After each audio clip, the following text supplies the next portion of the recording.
세상을 살다 보면요, 크고 작은 어려운 문제들이 닥치기 마련입니다.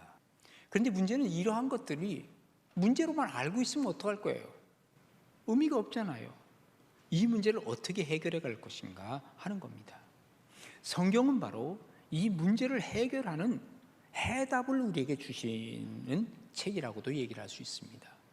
오늘 본문의 한 기사를 통해서 우리는 문제 해결은 이렇게 해야 되는구나 하는 것을 배우게 됩니다. 과연 여러분의 문제는 여러분은 어떻게 해결하고 사십니까? 오늘 본문을 통해서 우리가 볼 수 있는 첫 번째는 하나님 앞에 간절히 구하는 간구함을 통해서 이 문제를 해결하는 것을 우리가 보게 됩니다. 오늘 본문 14절에 보시면 그들이 무리에게 이르되, 그들이 누구예요? 지금 예수님의 세 제자입니다. 베드로와 야고보와 요한, 그리고 예수님이 무리에게 이제 왔어요. 왜 사람들이 여기 웅성웅성거리고 있거든요. 이 사람들이 도대체 뭐 하고 있는 거지? 하고 이제 왔어요. 그랬더니 한 사람이 나오는 거예요. 그러면서 예수님께 와서 꿇어 엎드려 이르되 뭐라 그럽니까? 주여, 내 아들을 불쌍히 여겨주세요. 그가 간질로 심히 고생하여 자주 불에도 넘어지고 물에도 넘어집니다. 이렇게 얘기합니다. 간질이라고 하는 것은 지금은 워낙 의학이 발달돼 가지고 간질도 자기에게 맞는 약을 투여하면 간질까지도 치료하는 시대가 되었습니다. 그러나 예수님 당시에 이 간질은 불치병이었습니다. 게다가 이 간질이 지금 어떤 간질이냐면 귀신이 역사해서 그 간질을 더 크게 만들어요.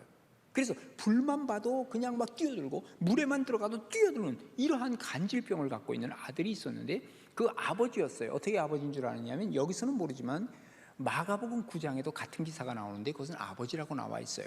그러니까 그 아버지가 이 아들을 불쌍히 여겨달라고 하면서 그가 간질로 인해서 고생하면서 자주 불에도 넘어지고 물에도 넘어집니다. 그러면서 16절에 뭐라 하냐면 내가 주의 제자들에게 데리고 왔으나 능히 고치지 못하더이다. 지금 예수님이 잠깐 출타한 중에 누구와? 베드로와 요한과 야고보와 함께 출타한 중에 지금 예수님의 제자들에게 데려왔는데 예수님의 제자들이 고치지 못하겠다 이렇게 얘기를 하는 거예요. 자, 중요한 것이 있습니다. 제자들에게까지도 데려왔고 그 전에 누구에게 데려갔을까요? 웬만히 병을 고친다는 사람한테 다 데려갔을 거예요. 그런데 못 고쳤어요. 그러면 웬만하면 포기할 수 있습니다. 그런데 이 아버지는 마지막 누구에게로 데려왔습니까? 예수님에게로 데려왔습니다. 그리고 예수님에게 간절한 마음으로 지금 구하고 있다는 것을 우리가 보게 되는 것입니다. 바로 이겁니다. 우리가 기도를 하더라도 간절히 기도하는 것을 뭐라 그래요? 간구한다 이렇게 얘기합니다. 우리가 살아가면서 생겨지는 여러 가지 문제들, 나 자신에게 일어나는 문제들도 있잖아요. 질병의 문제, 또 무슨 진급의 문제, 또 아이들에게 있어서 학업의 문제, 또 부모님과의 갈등의 문제, 자녀와의 갈등, 부부간의 갈등, 이런 개인적인 문제도 있고, 또 좀 이것을 펼쳐서 보면 사회적으로도 우리나라 특별히 사회의 이념적인 갈등, 부의 양극화 현상, 세대별 갈등, 그리고 저출산의 문제, 고령화 문제, 이게 얼마나 큽니까? 이런 것들 때문에 불 가리지 않고 여기저기 빠져드는 것이 바로 우리의 삶의 현장이라고 얘기를 할 수 있습니다. 자, 이런 문제들을 여러분은 어떻게 해결하려고 하십니까? 그냥 문제 앞에서 한숨만 쉬고 말 겁니까? 여기서 그냥 좌절하고 말 겁니까? 그런 사람들도 있습니다. 살아가는 게 다 그렇지 내가 해결할 수 없는 거니까 그냥 버려두고 한숨 쉬고 끝나는 사람이 있습니다. 어떤 사람은 이 문제를 해결하기 위해서 백방으로 막 뛰는 사람이 있습니다. 이렇게 해볼까 저렇게 해볼까 했는데 그 문제가 점점 꼬여질 뿐이지 문제 해결은 되지 않는 경우들이 많습니다. 우리 주님께서 하시는 말씀이 바로 그겁니다. 오늘 본문을 통해서 예수님에게로 갔다는 거예요. 예수님에게로 다가가니까 예수님이 고쳐주시는데 놀랍게도 완벽하게 고쳐주시는 예수님의 모습을 우리는 발견하게 되는 겁니다. 왜 그럴까요? 예수님은 문제의 해답을 알고 계시는 분이에요. 어쩌면 이 문제를 허용하신 분이 주님이에요. 여러분, 예를 들면 학교에서 선생님이 문제를 출제했습니다. 그렇다면 그 문제에 대한 대답을 누가 가장 잘 알까요? 그 문제를 출제하신 그 선생님이 가장 잘할 겁니다. 그러면 어떻게 공부를 하면 제일 성적이 오를까요? 아마도 그 선생님이 책을 냈다 그러면 그 책을 먼저 사서 공부하는 사람이 아마도 이 문제를 잘 풀 수 있는 아이임에 틀림이 없어요. 그러면 주님께서 우리에게 출판하신 책이 있다면 뭘까요? 그 성경이에요. 그리고 주님께로 나가는 거예요. 주님께로 물어보는 거예요. 주님, 이 문제 어떻게 할까요?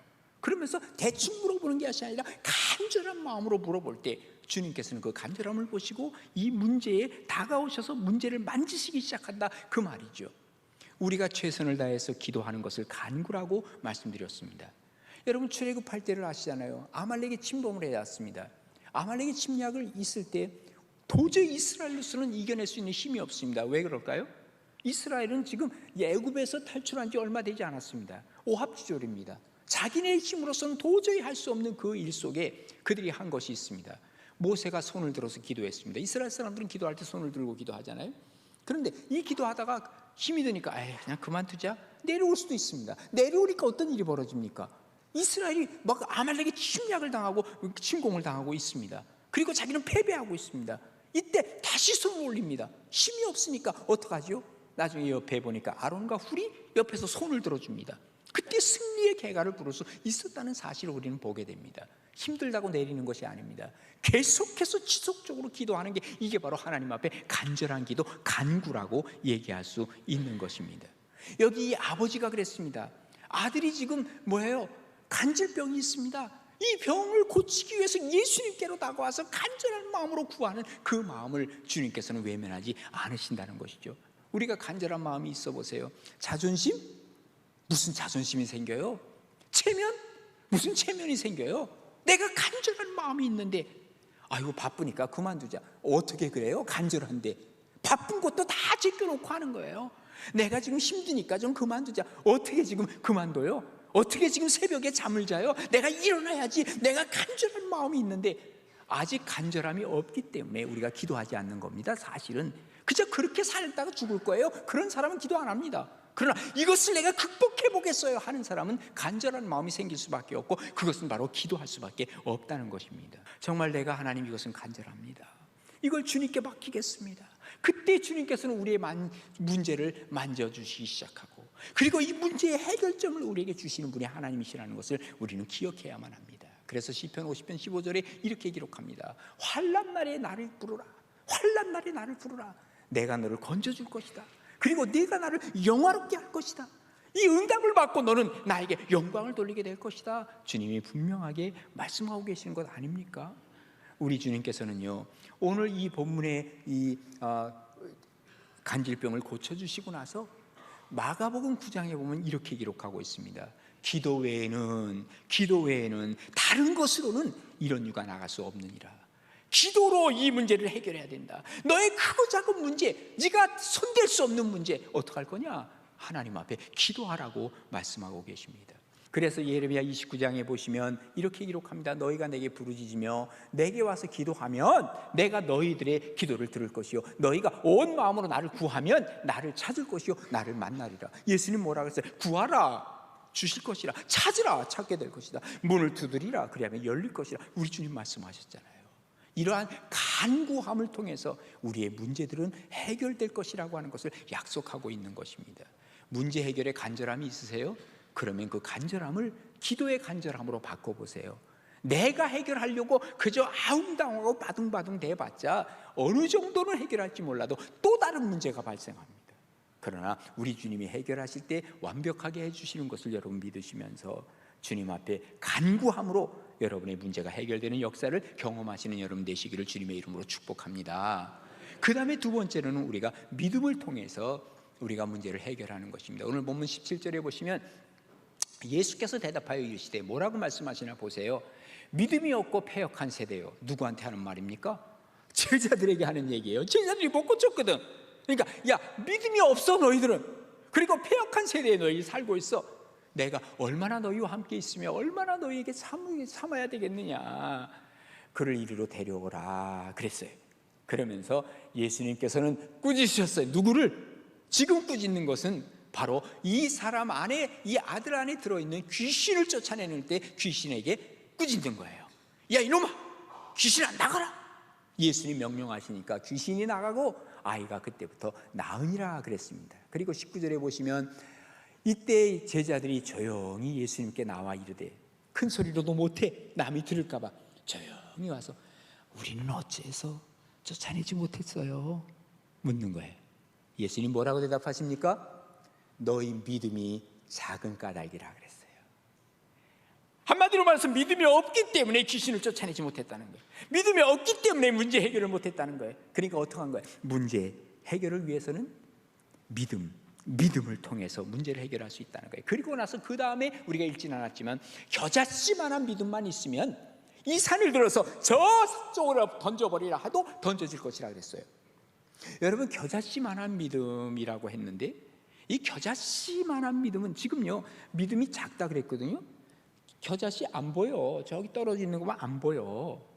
그런데 작은 믿음이라도 그 중요한 건 뭐예요? 그 속에 생명력이 있어야 돼. 겉으로 믿음 가지고는 안 되는 거예요. 이것은 제자들 보세요. 얼마나 믿음이 커 보입니까? 모든 거 다 버리고 예수님을 쫓아갔잖아요. 야, 저 사람 예수님 제자래. 예수님 제자보다도 더 대단하게 믿음이 있어 보이는 사람이 어디 있어요? 근데 예수님 뭐라 그래요? 야, 믿음이 작은 까닭이다. 믿음이 작은 자라고 얘기를 하는 거예요. 왜? 그 속에는 생명력 있는 겨자씨만한 믿음이 없는 거예요. 예? 크게 보이면 뭐 할 거예요? 생명력이 없는데. 생명이 있어야 돼. 그 속에 예수님을 담아야 된다, 그 말이에요. 다윗과 골리앗을 보세요. 당연히 골리앗이 이깁니다. 누구한테 물어봐도 100이면 100사람 다 물어보세요. 골리앗이 이깁니다. 육척장수입니다. 다윗은 어린아이입니다. 근데 결과적으로 누가 이겼어요? 다윗이 이겼어요. 어떻게 이겼습니까? 그 속에 생명력이 있는 믿음이 있었습니다. 골리앗? 믿음이 없었습니다. 당연히 다윗이 이기는 겁니다. 하나님 보시기에 이길 수 있는 게 이기는 것이라 그 말이에요. 그래서 외치는 말이 있습니다. 빌립보서 4장 13절에 뭐라 그러니까 내게 능력 주시는 자 안에서, 내게 능력 주시는 자 안에서 내가 모든 걸 할 수 있어요. 그분이 없으면 나는 모든 걸 할 수 있다는 말을 못해요. 바로 이겁니다. 예수님은 뭐라 그럽니까? 마가복음 9장에 보시면 할 수 있거든요. 무슨 말이냐? 믿는 자에게는 능치 못할 일이 없다라고 말씀하시는 것입니다. 믿음은 문제 해결의 열쇠입니다. 믿음은 모든 장애물을 넘어갈 수 있는 아주 하나님이 주신 큰 능력입니다. 그래서 예수님도요, 우리를 향해서 성경에 보면 작은 믿음이라고 야단을 칠 때가 몇 번 있었어요. 한 4번 정도가 나와요. 본문 빼고. 4번의 그 예수님이 작은 믿음이라고 하는 게 언제냐면요. 자, 보세요. 마태복음 6장에 보면 이렇게 기록하고 있습니다. 이게 산상수훈에 나오는 말씀이에요. 오늘 있다가 내일 아궁이에 던져지는 들풀도 하나님이 이렇게 입히시거든 하물며 너희일까 보냐. 믿음이 작은 자들아, 믿음이 작대요. 믿음이 작기 때문에 그러므로 뭐해요? 염려하여 이르기를 무엇을 먹을까, 무엇을 마실까, 무엇을 입을까, 그렇게 염려한다 그 말이에요. 그러니까 믿음이 없는 사람은 뭐가 생겨나요? 믿음 대신에 염려가 생겨요. 그 다음에 또 어떤 경우에 믿음이 적다 그래서 자, 풍랑이 일었어요. 제자들이 막 배를 타고 가는데 물이 막 들어오니까 물을 막 밖으로 내보내기 시작하는 거예요. 막 그냥 땀을 흘려가면서 야, 이거 큰일 났다, 우리 죽게 됐다. 근데 가만 딱 생각하니까 예수님 어디 갔지? 예수님 저 고물에서 주무시고 계시는 거예요. 예수님 깨워주세요. 우리가 죽게 됐습니다. 우리 좀 깨워서 좀 우리 건져주세요. 예수님이 그때 일어나서 뭐라고 얘기를 합니까? 마태복음 8장 26절에 보면 예수께서 이르시되 어찌하여 무서워하느냐, 믿음이 작은 자들아 라고 하시면서 곧 일어나서 바람과 바다를 꾸짖으시며 아주 잔잔하게 되신 것을 말씀하시는 거예요. 아까는 뭐예요? 믿음이 없으니까 염려가 있었어요. 믿음 대신 염려가 들어와요. 또 믿음 대신 뭐가 들어와요? 여기에 두려움이 들어오는 거예요. 예, 무서움이 들어오는 거예요. 무서움 잘 타는 사람, 두려워하는 사람 한번 잘 생각을 해보세요. 그 자리에 믿음으로 그걸 몰아내야 된다고. 또 작은 믿음은 뭐냐면요, 한 번은 예수님께서는요 갈릴리 바다에 물 위를 걸어오셨어요. 멀리서 보니까 예수님 걸어오시네. 그리고 베드로가 하는 말이 나도 걷게 해주세요. 그래 걸어오너라. 그러니까 베드로가 거기 저벅저벅 걷는 거예요. 어디를? 바다 위를. 와, 너무 신기했지 않았겠어요? 근데 막 풍랑이 와 기니까 이거 뭐야 하고 예수님에게 시선을 갖던 그 시선을 어디로 바꿔요? 풍랑으로 시선을 바꾸는 거예요. 그 자리에서 빠져버리고 말았어. 그랬더니 예수님께서는요, 마태복음 14장 31절에 뭐라 그럽니까? 예수께서 즉시 손을 내밀어서 그를 붙잡으시며 이르시되 뭐라 그래요? 믿음이 작은 자요, 왜 의심하였느냐 그랬어요. 아까는 뭐예요? 염려. 그 다음에 두 번째 무서움, 두려움. 세 번째는 뭐예요? 그에게 의심하였느냐. 의심이에요, 의심. 그 다음에 네 번째 주님께서 작은 믿음을 얘기하실 때는요, 자, 오병이어의 기적을 막 일으켰어요. 그러면서 이제 주님께서는 길을 가시면서 뭐라고 얘기를 하시냐면, 야, 너희들 그 바리새인과 사두개인의 누룩을 조심해라 그랬어요. 누룩 얘기를 하니까 떡 얘기를 하시나 보다, 우리가 떡 안 가져와서 그런 거 아니야 하면서 제자들이 서로 막 그냥 얘기를 하고 있는 거예요. 그러니까 예수님이 그 얘기를 들으시고 뭐라 그랬어요? 야, 참, 마태복음 16장 18절입니다. 예수께서 아시고 이르시되 믿음이 작은 자들아, 어찌 떡이 없으므로 서로 논의하느냐 그랬어요. 이 말은 무슨 말이에요? 지금 예수님이 하신 것을 다 봤단 말이에요. 그런데 그것은 객관적인 사실이야. 이걸 내 것으로 가져오는 주관적인 믿음이 없다는 거예요. 그러니까 믿음이 작은 거예요. 여러분, 성경에 나온 얘기 다 알아요. 아멘 아멘 해요. 읽기도 하고. 근데 이것이 내 삶 속에 들어와서 이것이 내 것으로 바뀌어지느냐 하는 것은 다른 문제라 그 말이에요. 객관적인 믿음이 뭘로 바뀌어야 돼요? 주관적인 믿음으로 바뀌는 것이 중요하다는 거예요. 그러면 우리 어떻게 해야 돼요?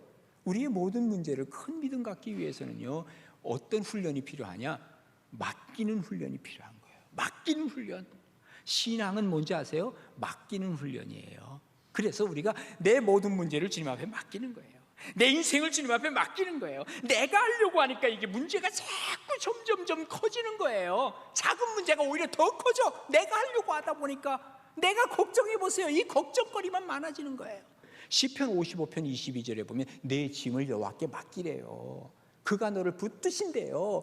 의인의 요동함을 영원히 허락하지 아니하신대요. 흔들리지 아니하고 우리가 견고하게 주님이 붙잡으신대요. 베드로 사도는 뭐라고 얘기합니까? 베드로전서 5장 7절에 보면 너희 염려를 다 주께 맡기라. 이는 그가 너희를 돌보심이라 그랬어요. 이 맡기는 훈련 잘하면 우리의 믿음은 팍팍팍팍 성장하는 거예요. 어른의 신앙이 되는 거예요. 그러면 문제 앞에서도 이것은 내가 능히 넘어갈 수 있는 그러한 힘이 생기기 시작하는 거예요. 그래서 우리가 하나님 앞에서 문제 해결의 길은 다른 거 아닙니다. 먼저 하나님 앞에 간구하고, 그리고 우리가 하나님 앞에서 우리가 이 맡기는 훈련을 통해서 믿음이 성장해가는 것이죠. 이런 큰 믿음 가지고 승리하시는 복된 여러분 되시기를 주님의 이름으로 축원합니다. 마지막 한 가지는 뭔지 아세요?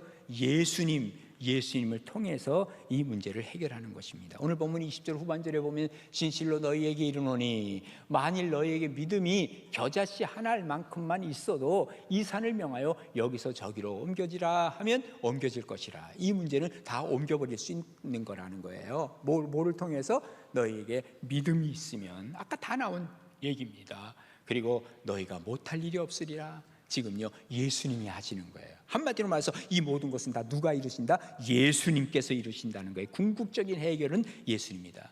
우리가 가끔 착각을 하는 경우가 있어요. 예수님은 영적인 세계에만 주인이셔. 또 어떤 사람은 예수님은 이 세속 세계에만 주인이셔. 그래서 기도를 하더라도 뭐 돈 달라, 뭐 지위를 달라, 뭘 달라, 이것만 하는 거, 이게 세속 세계에서만 주님이 주인이신 것을 얘기하는 거예요. 아닙니다. 둘 다 반쪽입니다. 반쪽 가지고는 안 됩니다. 온전히 알아야 됩니다. 우리 주님께서는 이 세상을 창조하시고 이 세상을 운영하시는 분이십니다.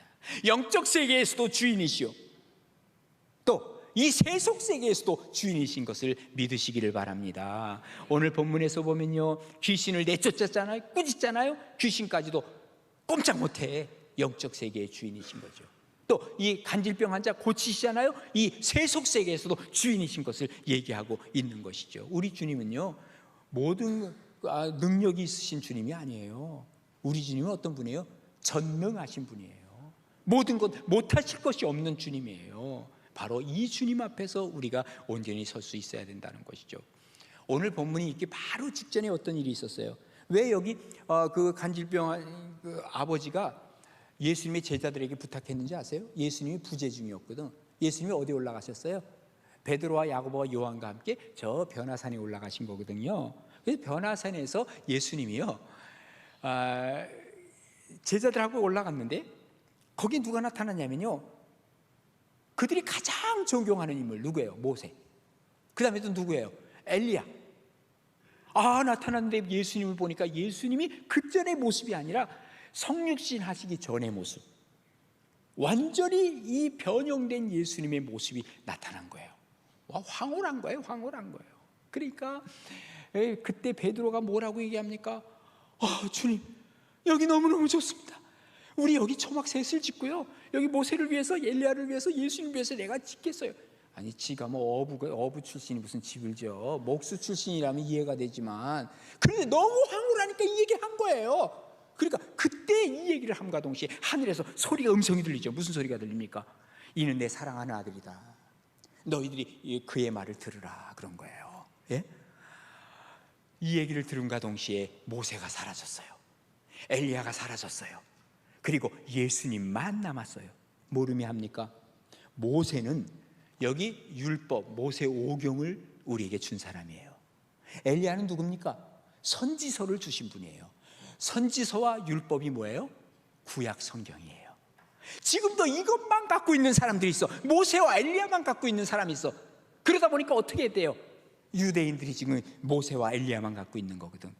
결국은 예수님을 십자가에 못 박혀 죽여버리고 말았어요. 큰 어마어마한 죄를 진 것은 이유가 있어요. 예수님은 계시지 않고 그들이 갖고 있던 모세와 엘리야만 있기 때문이죠. 사실 모세도 엘리야도 다 누구에게 귀결이 돼요? 기승전 예수. 이게 바로 예수님으로 모든 것이 다 귀결이 돼야 이게 맞는 거거든요. 예수님만 지금 계시는 거예요. 예수님은 유능한 분이 아니라 전능한 분인 것을 여러분 믿으시기를 바랍니다. 세상에 살면서도요, 유능한 사람을 만나면 유익하지요. 그죠?